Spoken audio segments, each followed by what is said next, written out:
Hey guys, just wanted to show you this stump grinder machine that I've got here. It's a Bluebird brand, model SG1314A, and it's got the old style cutting wheel on it with the replaceable teeth, which I prefer. This seems to work better than the new style that they've gone to, which is a non-replaceable teeth. You have to replace the whole wheel. This machine has a 13 horsepower engine.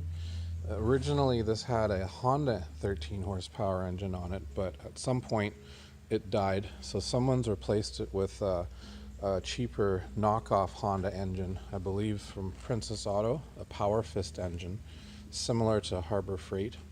And these engines, they work. They're not the greatest. They're definitely not a Honda.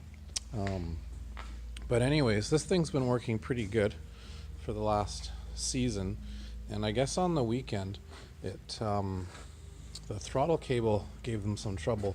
I wasn't here, and they weren't able to get full revs out of it, so someone decided to take this piece of wire and connect it to the governor.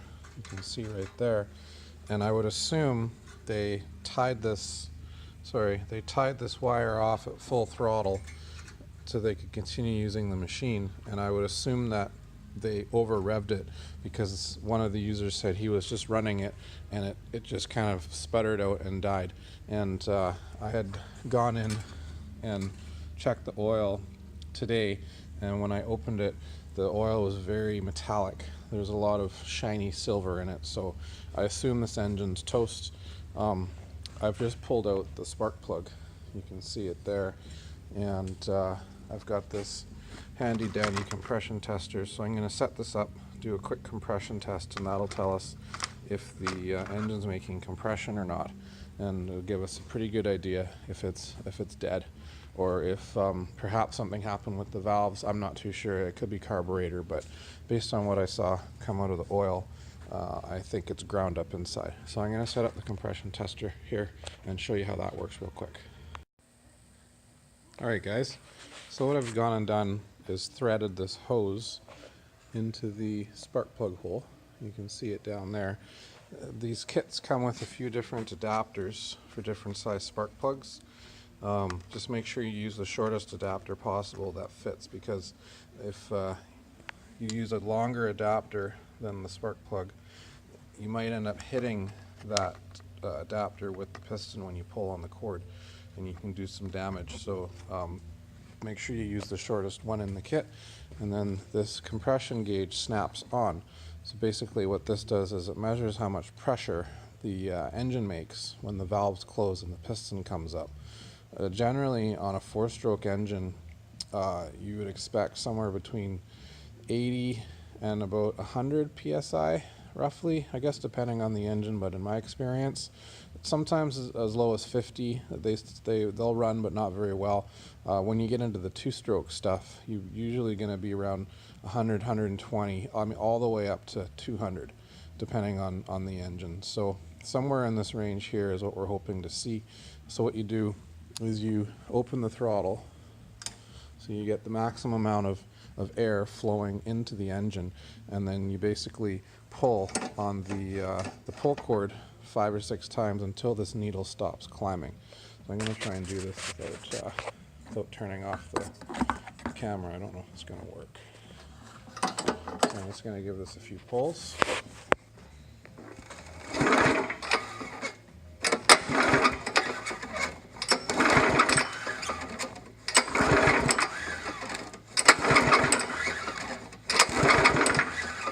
So that's about 6 pulls, and you can see she's about 50, 45, 50. That tells me that either the piston walls and rings are done, scored up, or the intake exhaust valves aren't working properly. So what I'll do next is I'll pull this valve cover off and have a look at the valves, and then we've actually got another test called a leak down test I'll do, where we use compressed air to find the source of the failure. Stay tuned. So I got the valve cover off right there, and you can see the intake and the exhaust valve. One thing you want to check on these now and again is the lash.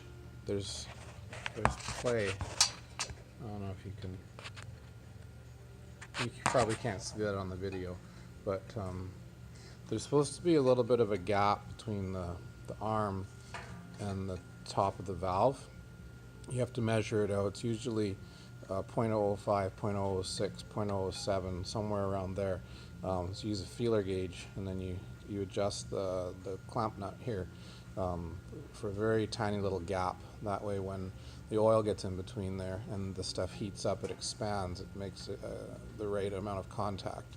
These get sloppy after a while. They loosen off, and what will happen is these engines will develop a really nasty kickback. So when you go to try to start them, they'll rip the cord back out of your hand and sometimes backfire. That means that these valves are too loose. So they should be adjusted, you know, every 100 hours, maybe 150 hours, as soon as you start to feel the kickback. So these valves look like they're working, which means the cam and the push rods are okay. If I pull on the engine, you'll see that's the exhaust pushing down, and then the intake. That's your compression stroke. That's your exhaust blip for starting, and there's your intake starting again. So it is working. I'm just draining the oil right here, sucking it out with my Pella oil extractor. I'm going to pull this cover off, take the clutch off, and then do a leak down test real quick, and then I will pop this cover and we'll look inside the engine. So stay tuned. So I got this engine apart, guys. Took it off, and it's pretty murky down in there. It doesn't look too good, but I found something inside that might very well be part of the problem we're having.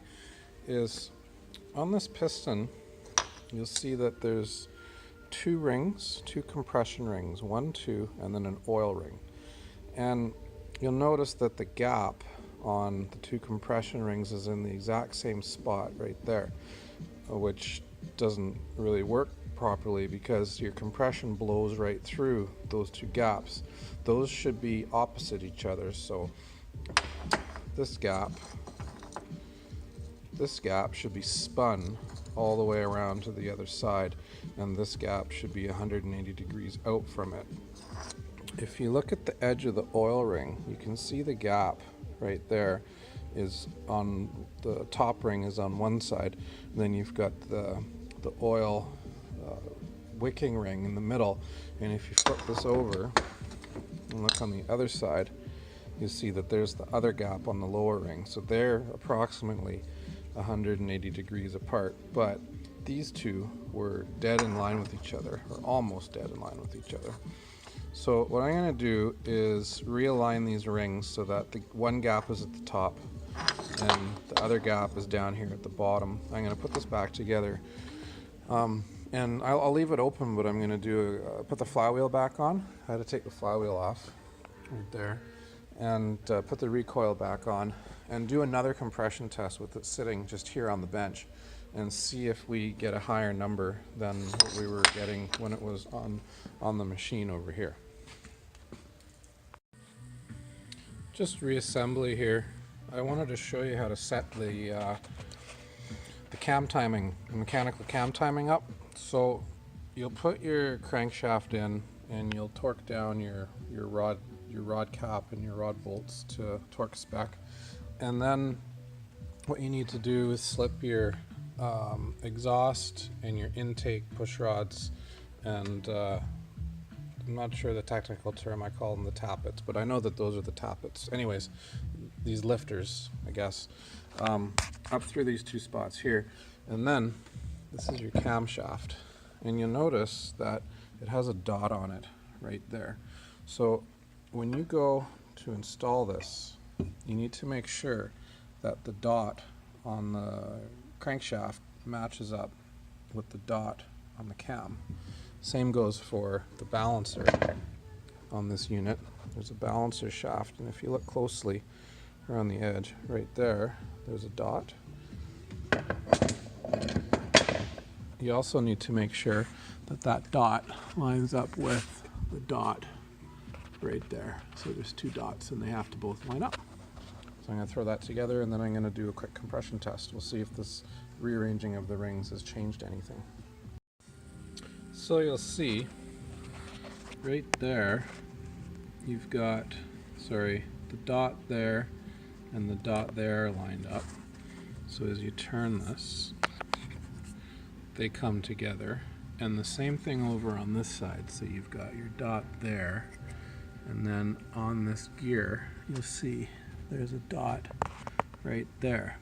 So as we bring these two together, here comes the dot, here it comes, here it comes. You can't see it, the old dot, but there you go, dot to dot. So you need to make sure that the dot on this matches this ring and the dot on this matches this ring. That sets up your cam balance, and it also sets up your your crank balance, and it sets up your cam mechanical timing. Alright, I'm going to throw the cover on this and give it a spin, and we're going to see what kind of compression she makes. Alright, so I got the cover back on. It's just snug down. I'm going to need a new gasket anyways. There's no oil in this engine right now. It's just kind of slimy inside, but it should be good enough to give us a read. Put the flywheel back on, and I've got the compression tester hooked up. Left the valve cover off so I can see that the valves are working properly. And basically just put my socket on a drill, and I'll give the engine a spin.